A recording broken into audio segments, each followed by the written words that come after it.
Assalamualaikum warahmatullahi wabarakatuh. Waalaikumsalam warahmatullahi wabarakatuh. Oke, baiklah teman-teman, kita langsung mulai acara webinar kita mengenai entrepreneur. Alhamdulillah sudah bergabung pemateri kita, itu Kakanda Mutakin Falis Ali. Beliau salah seorang praktisi untuk di entrepreneur. Mungkin itu pengantar dari saya, Bang. Bisa diteruskan, Kak.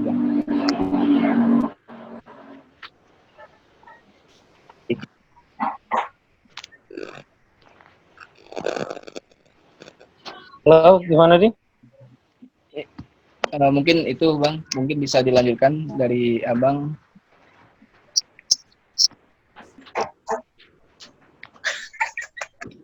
Baik, Assalamualaikum warahmatullahi wabarakatuh.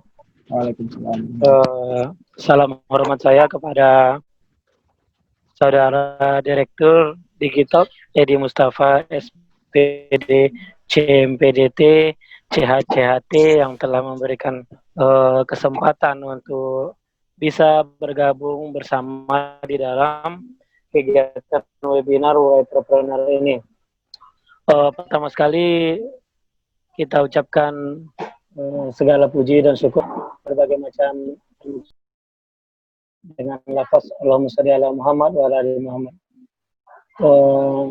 Rekan-rekan semua, saya berterima kasih kepada rekan-rekan karena telah menyempatkan untuk hadir pada webinar entrepreneur yang sebenarnya sangat sederhana ini dengan kondisi saya yang seperti ini adanya. Artinya bukan seorang yang luar biasa, tapi saya percaya teman-teman semua adalah orang yang luar biasa.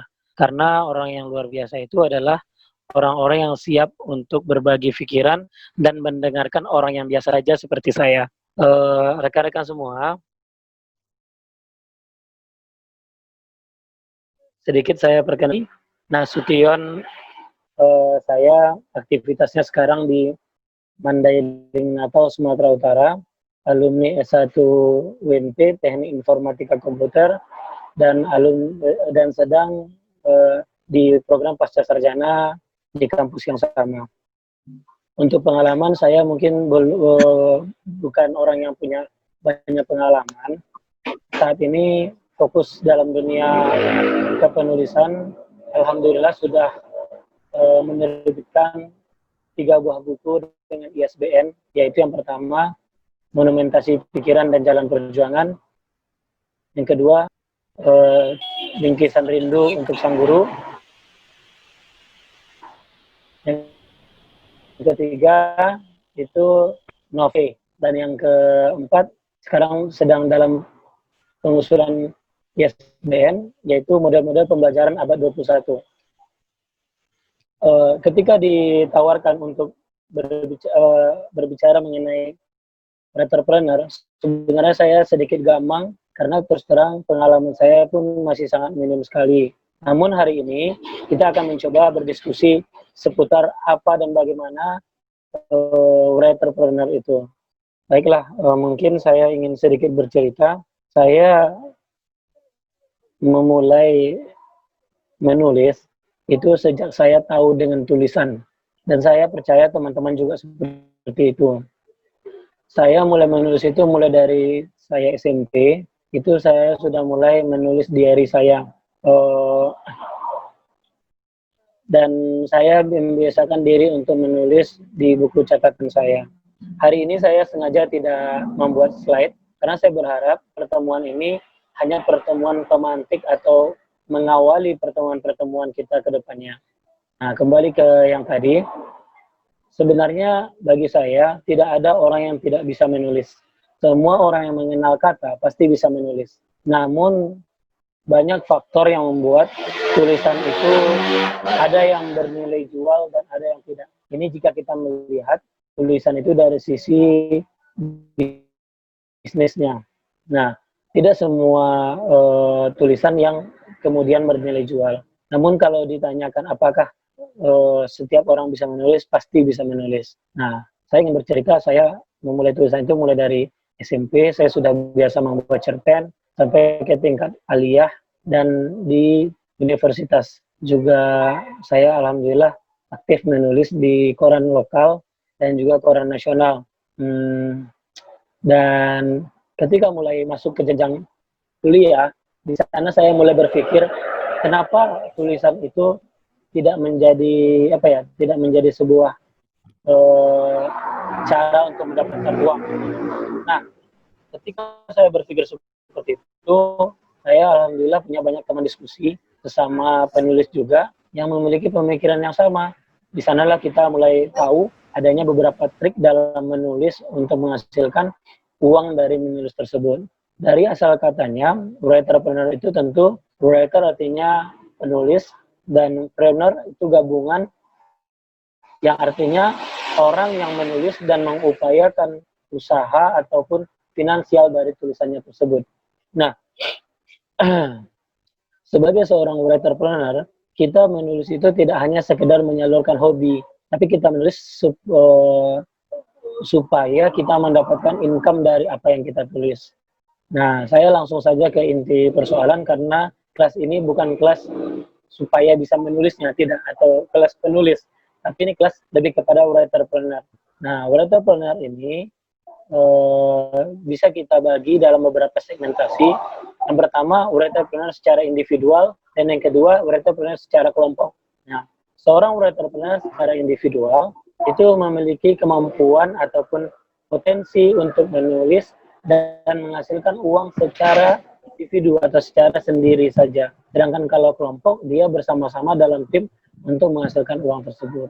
Nah, itulah secara harfiah apa itu writerpreneur. Mungkin itu dulu sebagai awal, saya kembalikan kepada saudara Edi Mustafa. Oke Bang, tadi sudah disampaikan ya sedikit mengenai writerpreneur. Nah, jadi pertanyaan nih Bang, apa sih bedanya yang paling mencolok antara writerpreneur individu atau writerpreneur tim Bang? Apakah ada syarat tertentu atau ada ciri khas tertentu atau bagaimana Bang? Berbicara mengenai syarat, sebenarnya tidak syarat. Dia jadi gini loh, kita dalam dunia penulis itu kan ada beberapa tipikal penulis. Yang pertama, dia menulis karena dia memang hobi menulis, dia memang suka menulis gitu loh. Semua hal dia tulis gitu.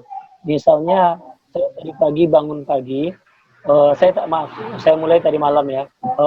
Saya tadi malam bangun tidur jam 2 karena orang tua secara dadakan datang ke rumah kontrakan saya dan istri.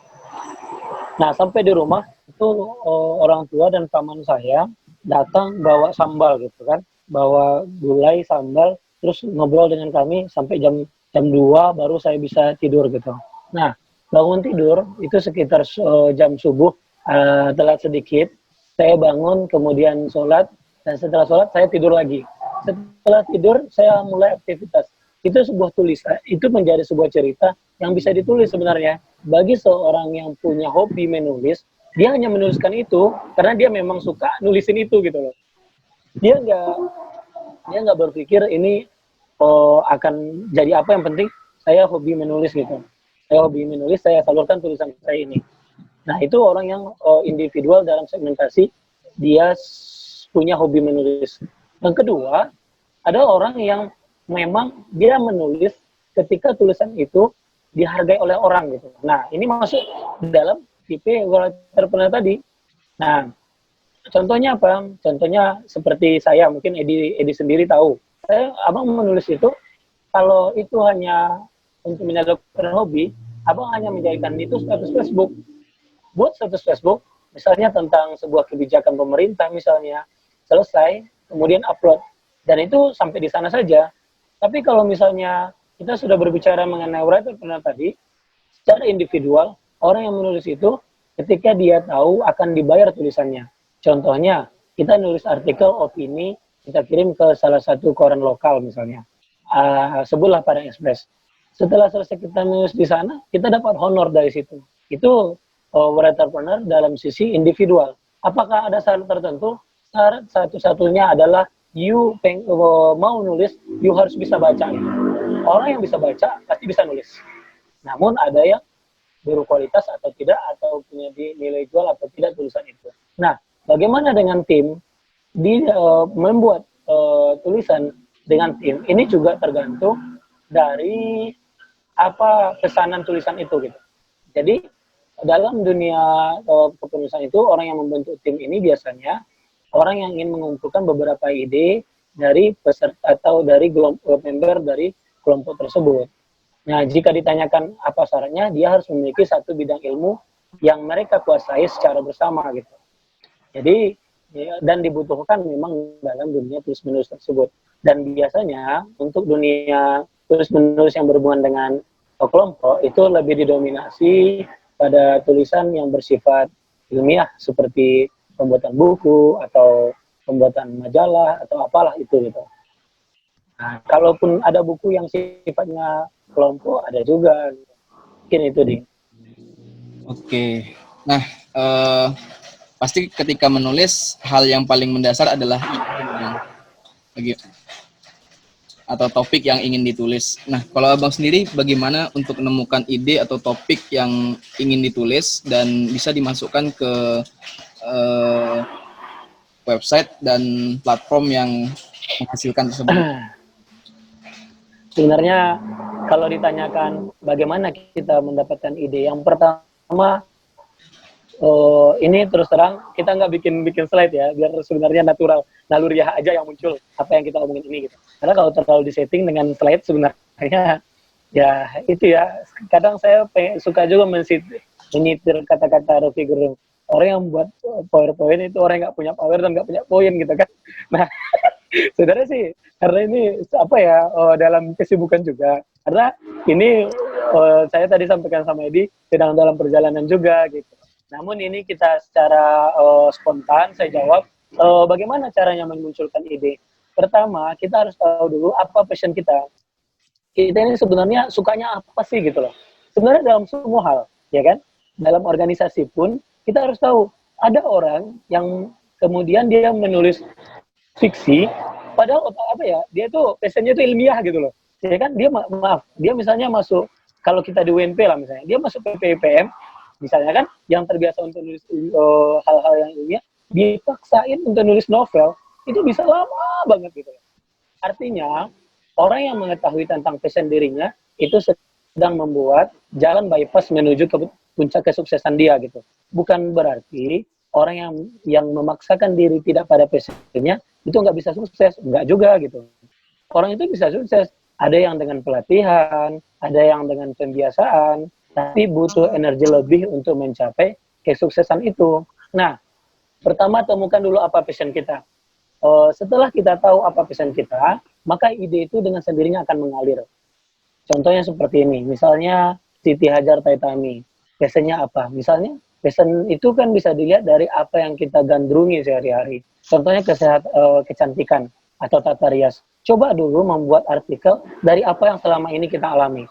Bagi saya, bagi saya pribadi, dunia tata rias atau kecantikan itu dunia yang simple gitu. Kenapa? Karena saya berhias tiap pagi, ya tinggal pakai pomade, sisir kiri kanan, selesai gitu kan. Nah, ternyata nggak sesederhana itu bagi seorang Amita Itami. Nah, ini menjadi satu bahan tulisan yang mungkin akan menjual ketika dibuat ke dalam tulisan gitu. Itu yang pertama, temukan passion diri kita. Kedua, untuk menemukan ide itu sebenarnya ada orang yang membuat dirinya dengan pemaksaan. Contoh, saya pernah ikut training itu dengan dipaksa 1 hari. Sebenarnya itu melatih diri kita untuk memiliki perbendaharaan kata yang banyak, sehingga ketika menulis kita lebih teratur gitu, TSM lah, terstruktur, sistematis dan masif tulisan ini gitu. Nah, ada orang yang kedua, dia nggak butuh pelatihan seperti itu, dan saya lebih condong kepada psikologi penulis seperti ini. Apa itu? Dia menulis dengan didominasi kepada kebutuhan dan keinginan dia. Contohnya seperti apa? Contohnya ketika dia sedang berada di sebuah tempat, kemudian dia memunculkan passion dirinya dan menyesuaikan passion itu dengan tempat yang sedang dia berada di situ. Jadi coba temukan dalam hal mana yang kita lebih nyamannya gitu. Nah, kemudian kita kembali dulu ke topik writerpreneur. Sebenarnya secara umum writerpreneur ini dapat berkembang setelah di masa pengenalan tulisan ya. Kemudian masuk kepada tahapan memulai usaha dalam sisi menulis. Abang membaginya dalam 3 kelompok. Yang pertama, orang yang membuat tulisannya dalam bentuk analog, dalam bentuk konvensional, yaitu menulis di buku dan koran. Ini sebenarnya tren pada periode dahulu ya, periode dahulu. Orang mulai menulis di buku, di koran, di pamflet, surat kabar dan lain sebagainya. Ini zaman konvensionalnya seperti itu.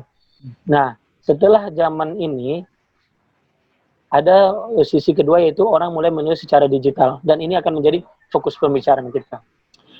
Di zaman ini orang menulis secara digital. Mengapa seperti itu? Kita bisa mengulas sedikit mengenai historicalnya. Ketika terjadinya revolusi industri 3.0, semua orang berbondong-bondong untuk menguasai mesin.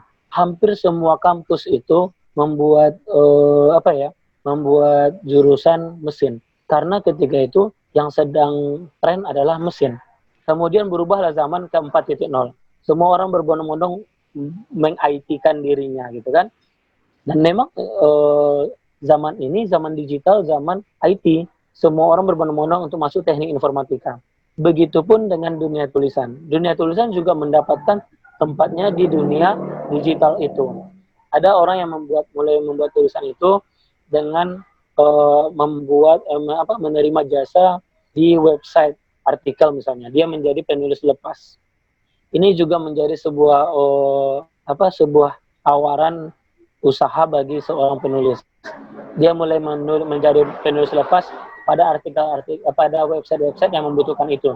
Contoh penulisan lepas ini adalah seperti misalnya hotel. Hotel itu kan butuh reviewer, butuh orang yang rajin bikinkan artikel untuk dia, atau perusahaan-perusahaan lain. Ini juga menjadi sebuah sumber income kita bagi seorang penulis. Yang kedua, orang yang menulis di blog pribadinya dia menulis di blog pribadinya, baik itu yang platformnya WordPress, Blogspot, atau website dia sendiri. Ini nanti bisa dihubungkan dengan sistem monetize atau periklanan. Nah, yang ketiga, yang terbaru, dia menulis di platform digital tertentu. Contohnya seperti socialbuzz.com/tribe. Kalau singkat itu disebut Socialbuzz Tribe.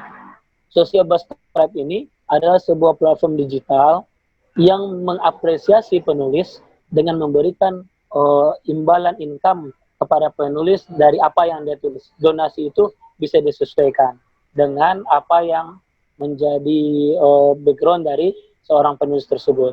Contohnya, analoginya bagi yang belum tahu, itu seperti YouTube. Di YouTube, seorang pembuat content creator itu akan dihargai videonya berdasarkan jumlah subscriber dan viewernya. Begitu juga dengan Socialbuzz Tribe ini. Nah, sebenarnya kalau Digitalk mengizinkan untuk membuat workshop, ini bisa kita workshopkan bagaimana cara masuk ke atau bagaimana cara menembus Socialbuzz Tribe ini agar menghasilkan income bagi kita.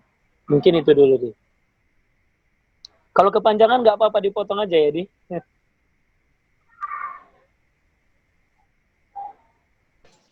Halo? Ya, jadi sistemnya hampir sama ya Bang, seperti YouTube. Mungkin kita banyak yang belum tahu nih Bang, platform-platform yang memfasilitasi untuk para penulis bisa mendapatkan income tambahan.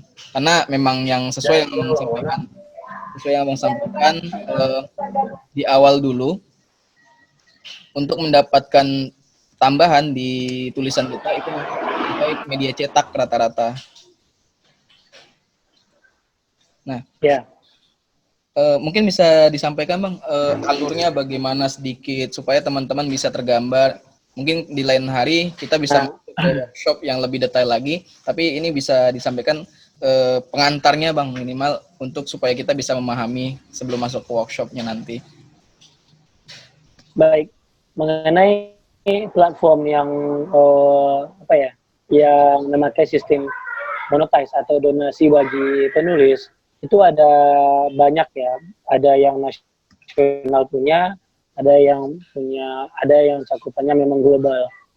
Namun abang tidak menguasai keseluruhannya karena baru berselancar di Wattpad sama di sosio Bastrap ini. Sebagai gambaran, rekan-rekan nanti akan saya kirimkan di grup website dan tata cara untuk masuk ke sistem atau masuk bergabung sebagai member dari Sosial Bastrap ini. Sebenarnya sistemnya biasa saja, kita daftar, login, nah kemudian di sana nanti barulah main triknya. Bagaimana kita membuat biografi kita sehingga orang itu tertarik untuk membaca apa yang kita tulis gitu loh. Ingat bahwasanya teman-teman, apa yang teman-teman sukai pasti ada juga orang yang menyukainya. Tidak mungkin kita suka hanya kita doang yang suka gitu loh.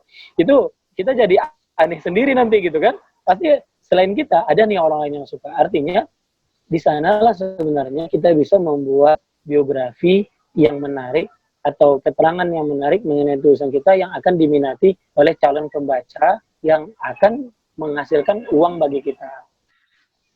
Jadi nanti mungkin bisa di-share di grup di tata caranya.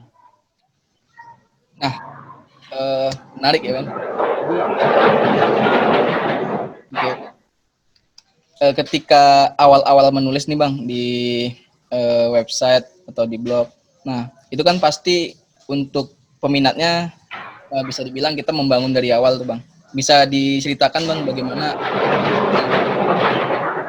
membangun pembaca sampai sekarang ini Bang?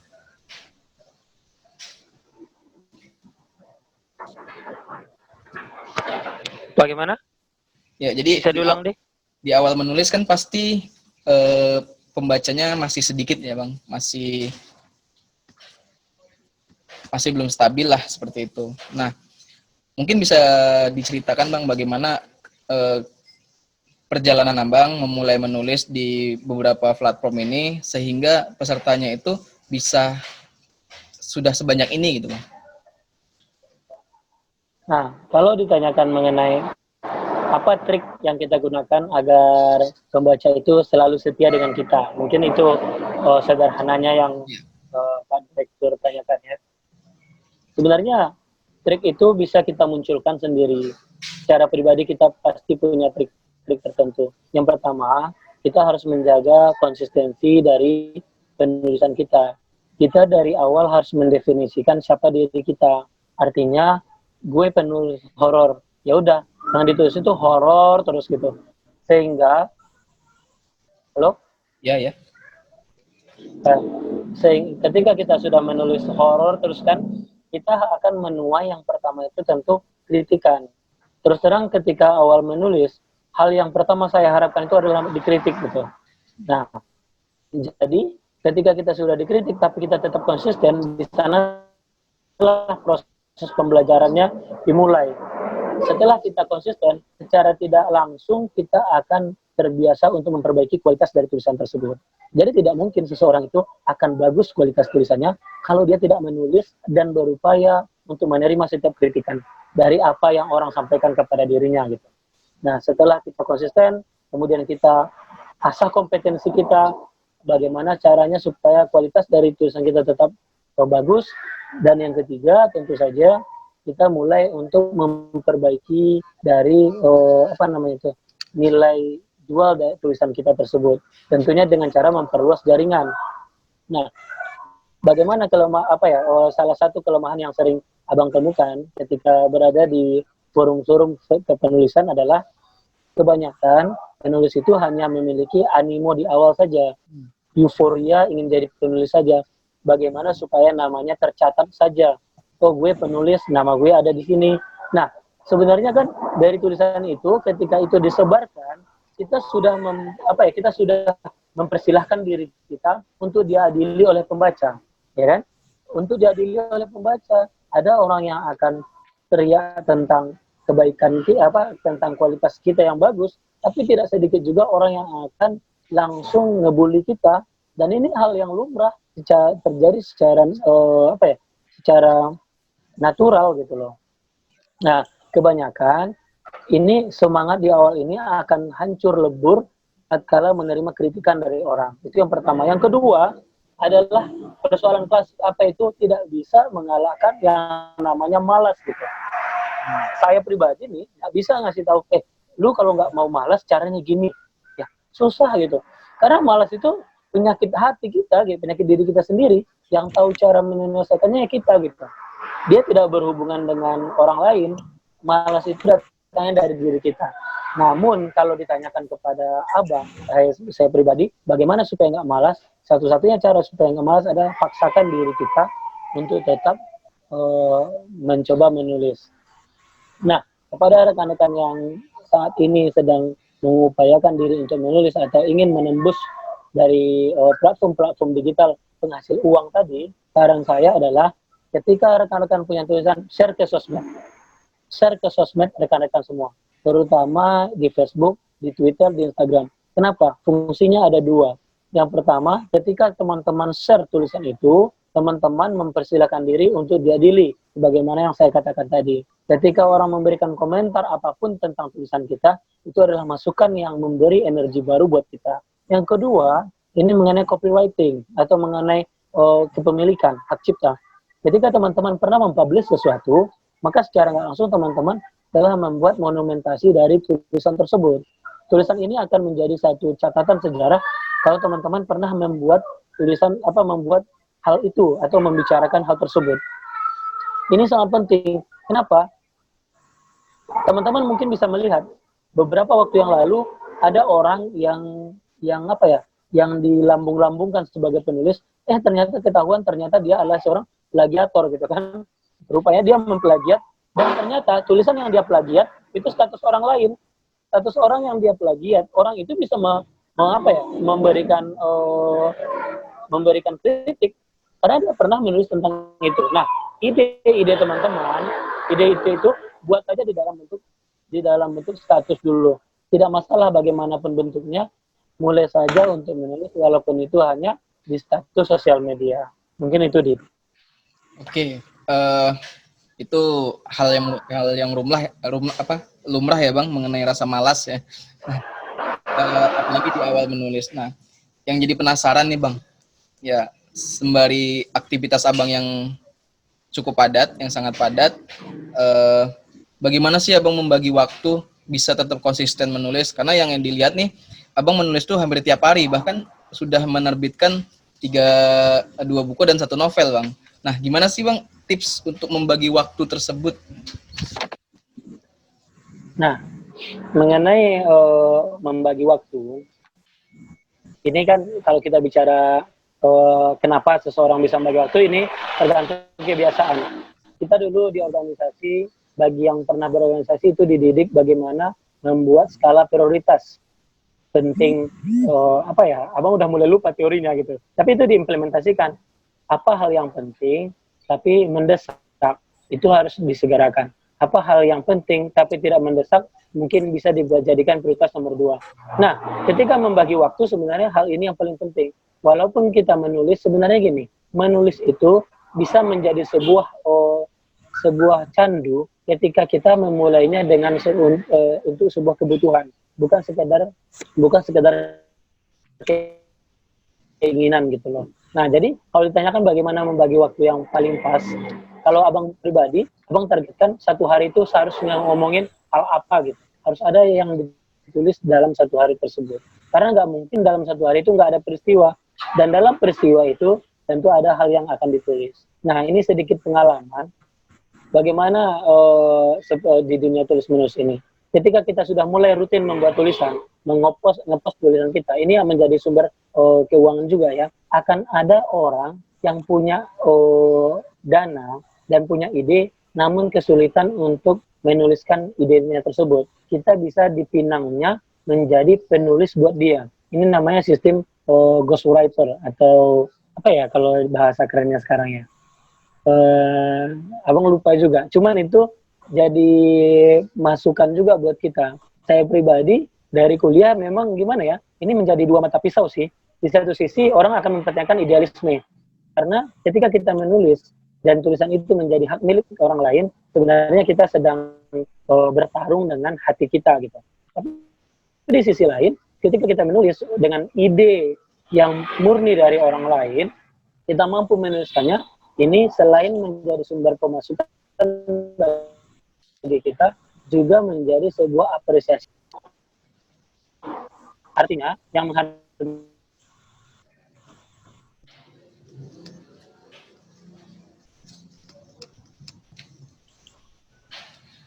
Halo? Halo, halo? Ya, halo. Mas Budi? Masuk. Oke. Ketika kita dihargai karyanya oleh orang lain, dihargai dengan duit, dihargai dengan dia ngepost.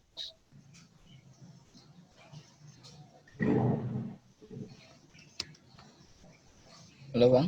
Perlu papain telepon abang dulu di sana. Halo. Ya. Maaf ya, tadi ada orang tua nelpon. Nah, jadi ketika kita dihargai karyanya dengan duit dan dengan dia mempublish dari karya itu, di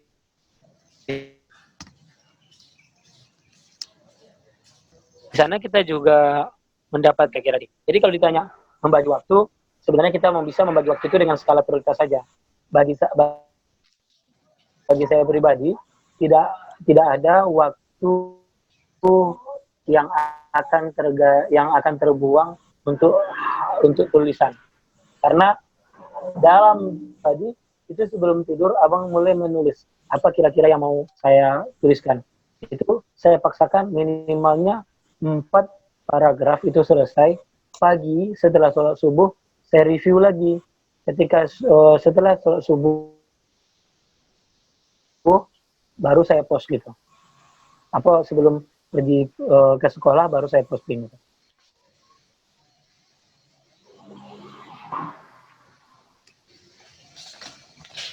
Oke, kira-kira itu deh.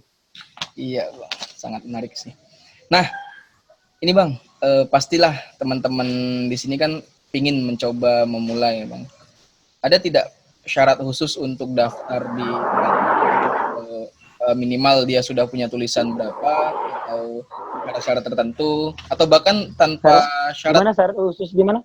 Misalnya dia punya tulisan minimal berapa yang harus di post baru dia dapat penghasilan dari platform itu atau sama sekali tidak ada? Nah, kembali ke masalah platform digital yang digunakan untuk penulis yang kita contohkan tadi adalah Sociobastra. Itu sebenarnya tidak ada yang menjadi syarat khusus. Sebenarnya ada dulu satu platform digital yang dibuat penulis terkenal nasional yang dipersyaratkan itu adalah dia memiliki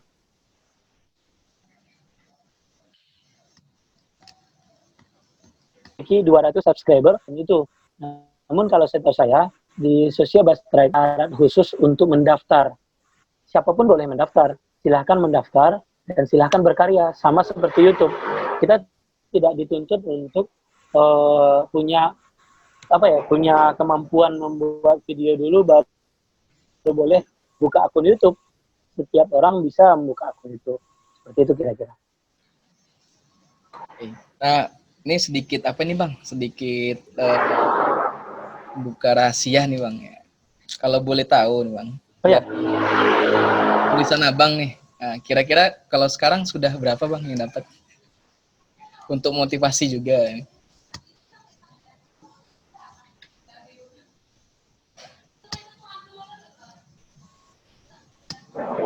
Halo? Halo Bang. Tes?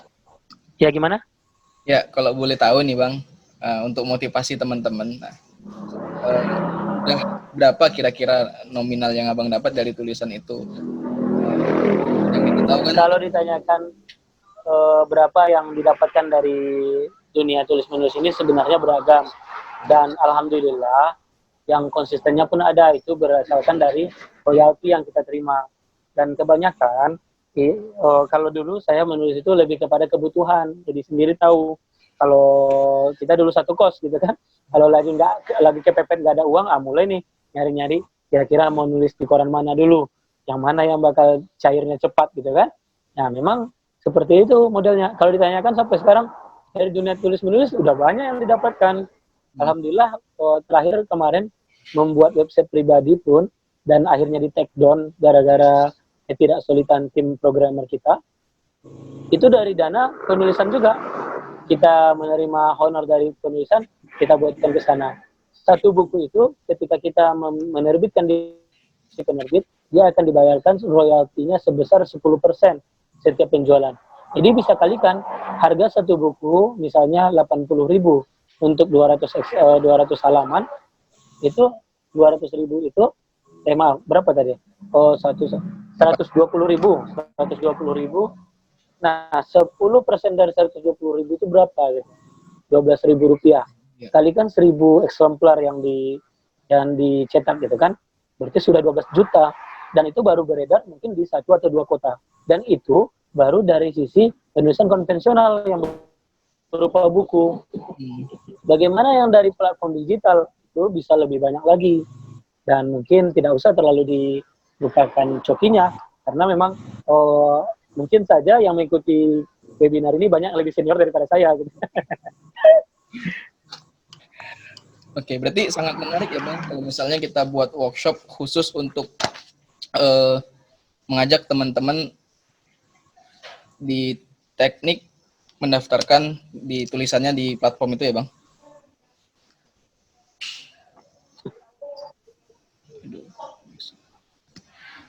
Halo? Jadi sebenarnya gini, halo? Ya Bang.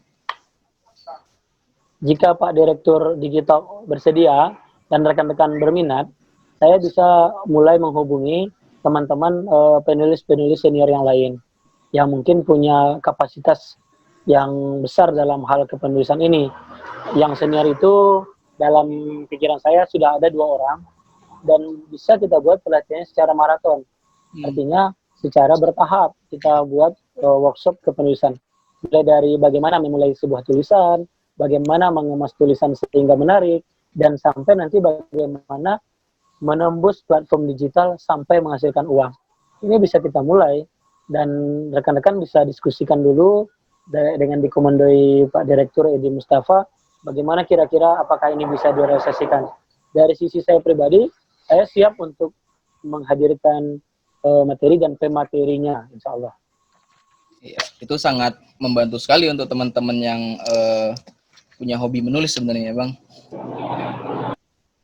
Dan tentunya diupayakan punya e-sertifikat.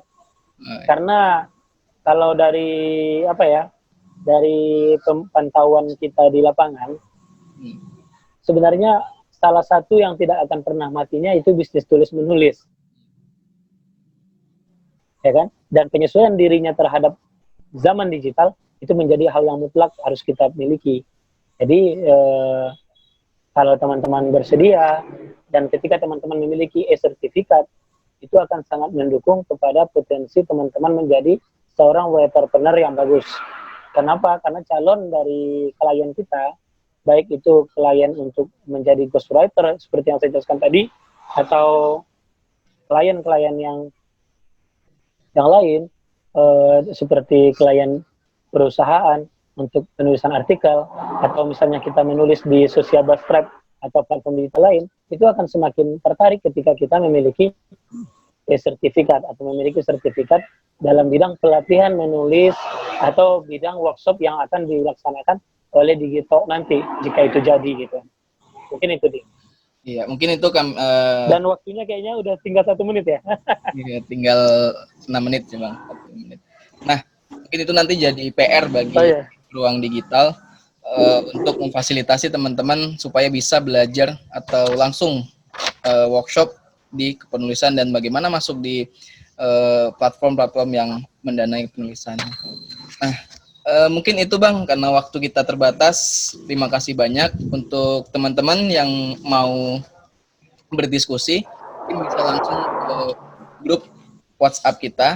Nah, nanti akan kita follow up apa yang teman-teman pertanyakan, dan mungkin salam Bang untuk keluarga dan hati-hati Bang di jalan karena memang lagi dalam perjalanan ya Bang. Siap, insya Allah. Terima kasih banyak Edi. dan rekan-rekan semua. Tentu saja rekan-rekan semua, saya ingin menyampaikan terakhir, apa yang saya sampaikan di sini adalah hal-hal yang sangat sederhana dan praktis yang saya alami. Tentu saja mungkin rekan-rekan punya pengalaman dan ilmu lebih dari saya siap untuk berdiskusi dan kita saling mengisi, semoga kita sukses. Terima kasih. Assalamualaikum warahmatullahi wabarakatuh. Waalaikumsalam warahmatullahi wabarakatuh. Ya, mungkin itu teman-teman webinar kita pada hari ini. Ya, kami dari Ruang Digital, mohon maaf jika banyak kekurangan. Kami akhiri. Assalamualaikum warahmatullahi wabarakatuh. Selamat sore.